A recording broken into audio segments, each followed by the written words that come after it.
The NFL draft is less than a week away, and I promised myself that I would actually share my position rankings this year, so I'm going to try my best to share as many as I can, but we'll see. You guys know the drill by now. This is probably going to be the hardest positional group for me because the talent this group has is insane.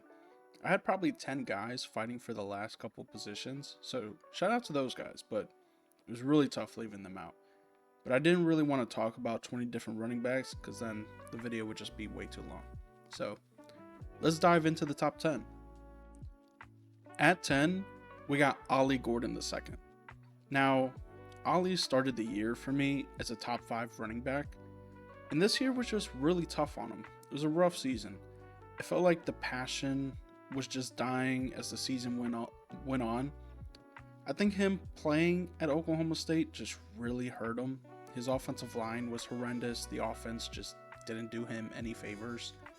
I wouldn't be surprised if he was playing hurt this year, as at times that explosiveness we saw last year wasn't always there, especially as the season went on.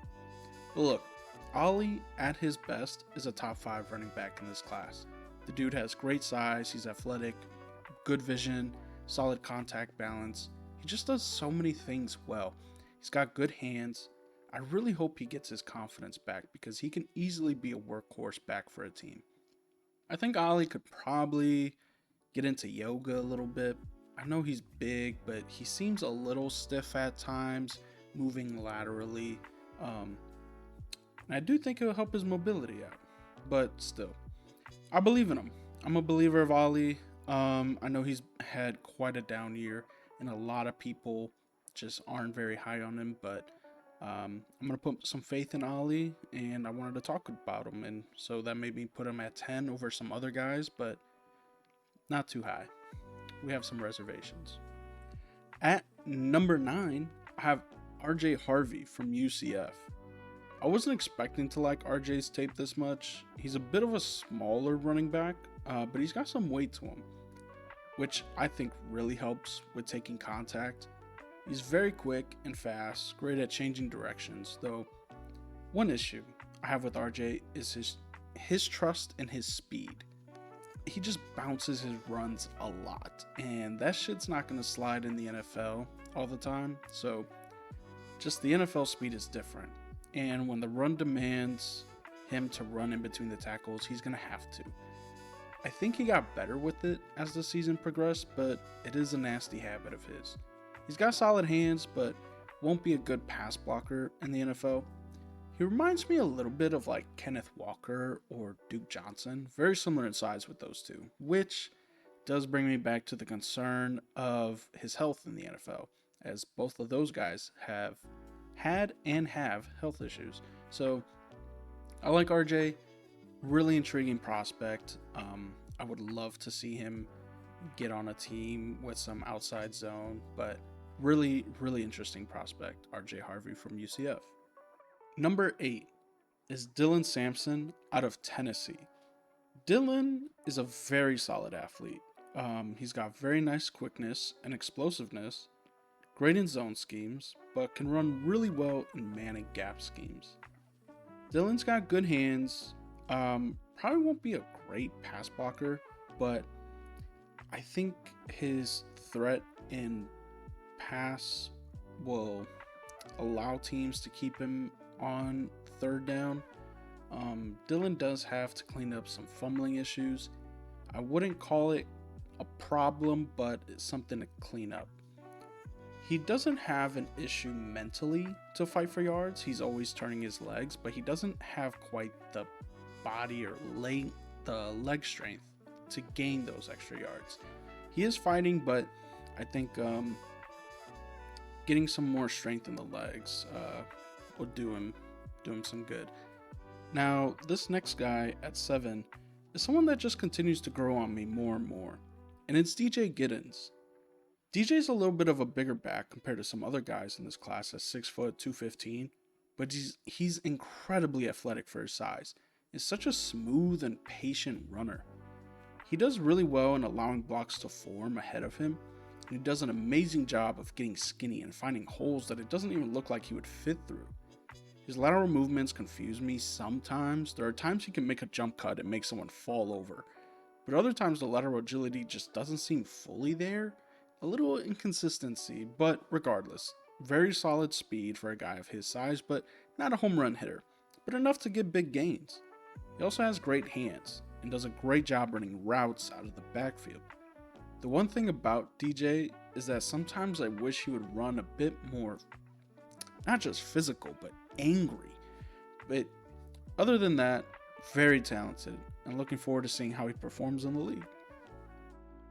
Speaking of wanting a guy to run more angrily, Quinshon Judkins is our number 6 running back.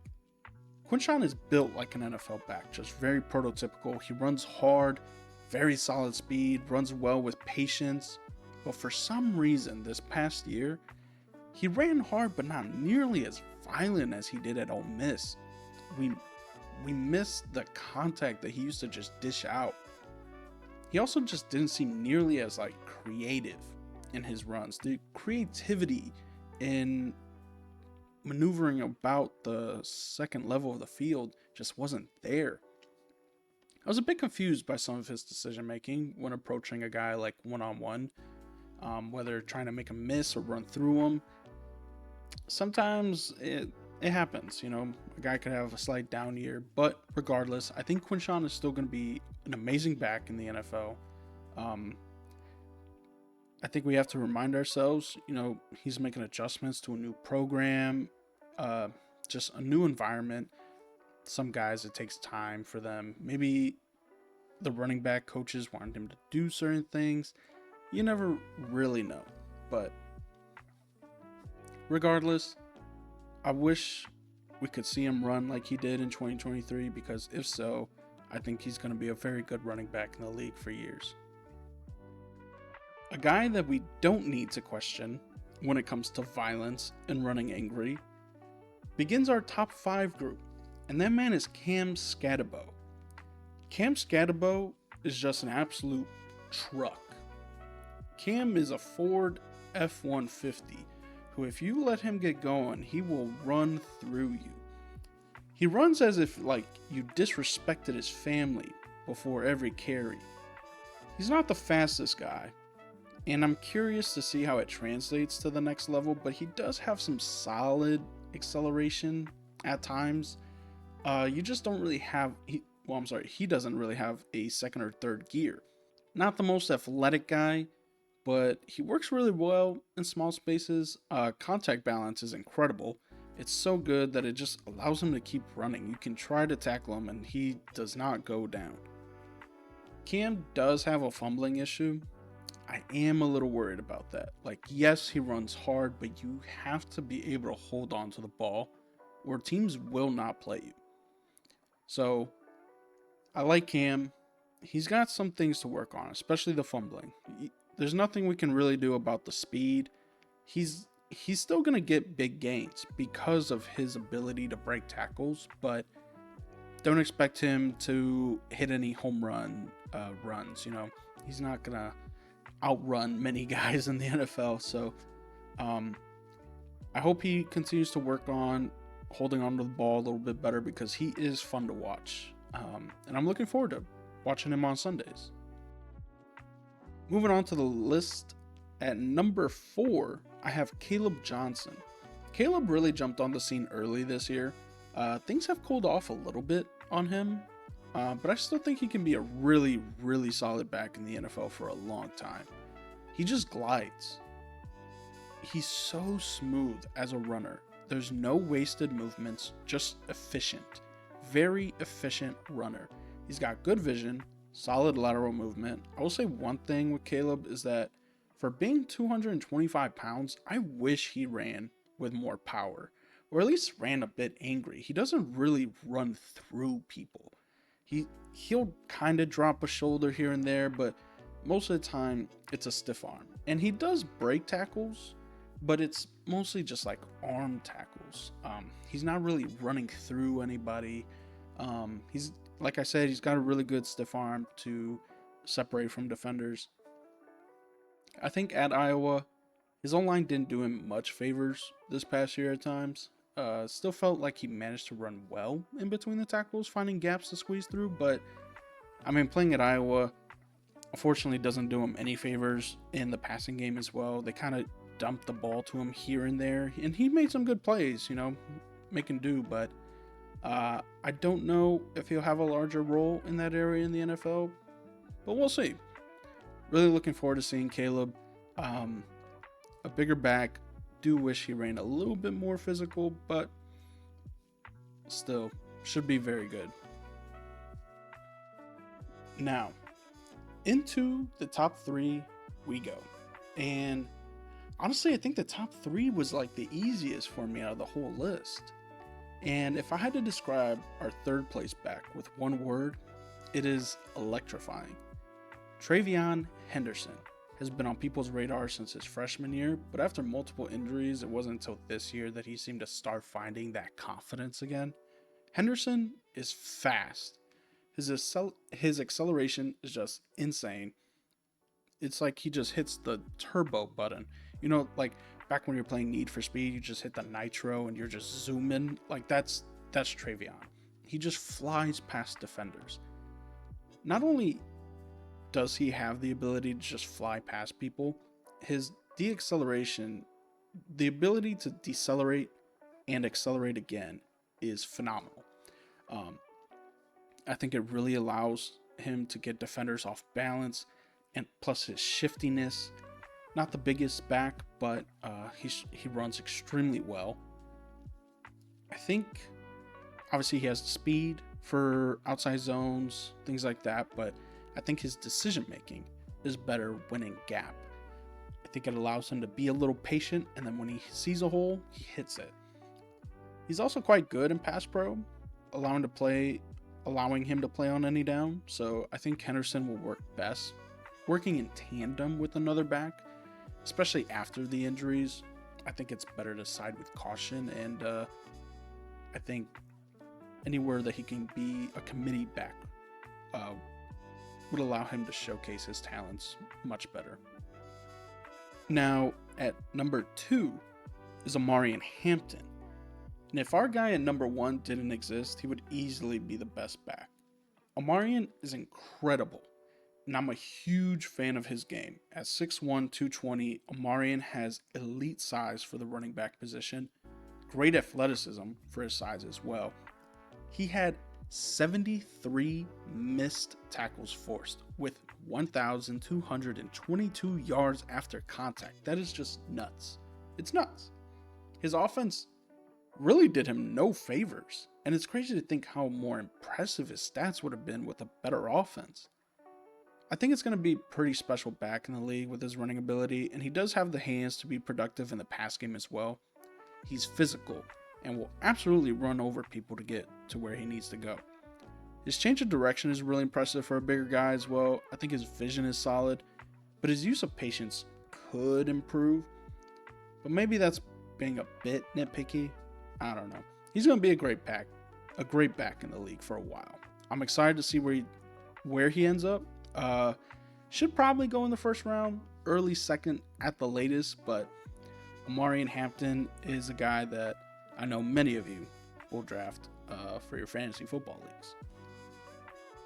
Now, to the guy everyone expects to be at number 1, and it's Ashton Jeanty. I'm not even going to joke around and say anybody else. This guy, Ashton Jeanty, probably one of the best running backs I have ever scouted. I'm so serious. Ashton, he's a bit shorter than most backs at like 5'9", but he's quite dense, and he really packs a punch. I think his height really helps him with his center of gravity because his contact balance is one of the best I've ever seen.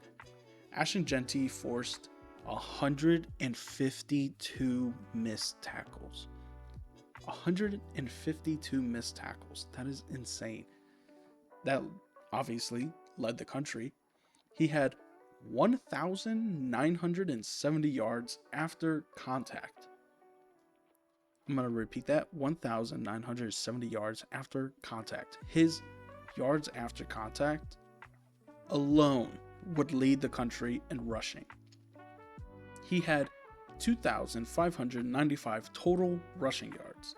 Just absolute insane video game numbers. It is probably the second greatest running back season in college football that we have ever seen, only behind Barry Sanders. And you know, that's just pretty good. So look, people love to point out how he played bad teams, but let's not forget how, like, the Boise State offense was pretty much just Ashton. Like, teams would throw 8 or 9 guys in the box, and they just still couldn't stop him. Plus, even against Oregon and Penn State, he showed why he's easily the best running back in the game. Now, look, obviously we're glazing him, but I do think Ashton could maybe hold on to the football a little bit better. He did improve this year, much better holding on to the football than previous years, but I do think he could even improve a little bit more. As well, with his size, obviously some limitations in pass pro, but he's a willing blocker. He tries his best. Obviously some limitations there, but love to see the effort. Anyways, guys, that sums up my top 10. And man, look, I don't feel great about not being able to talk about like 10 other running backs. I just don't have the time to do so. I just think every team in the league this year could find a running back in this draft for them. Like, it is loaded. Like, one of my most fun running backs to watch this year is Kyle Monangai. And unfortunately, he's not even going to make my top 10. Him and so many others. But seriously, feel free to comment your favorite running back, maybe a team you would like them to see on. Yeah, if you disagree with the list, let me know. Maybe maybe a guy like Quinshon Judkins. Do you have him lower, higher? Even Cam Scatterbo? Anybody, feel free to talk about him. Like I said, really hurt to leave some guys out, but really tough list this year. But thank you for watching the video. If you liked the video, I hope you dream about it and let it slip into your subconscious for the rest of your life. If you didn't like the video, don't do that. But thanks for taking time out of your day to watch, and I will hopefully see you guys soon. Peace out.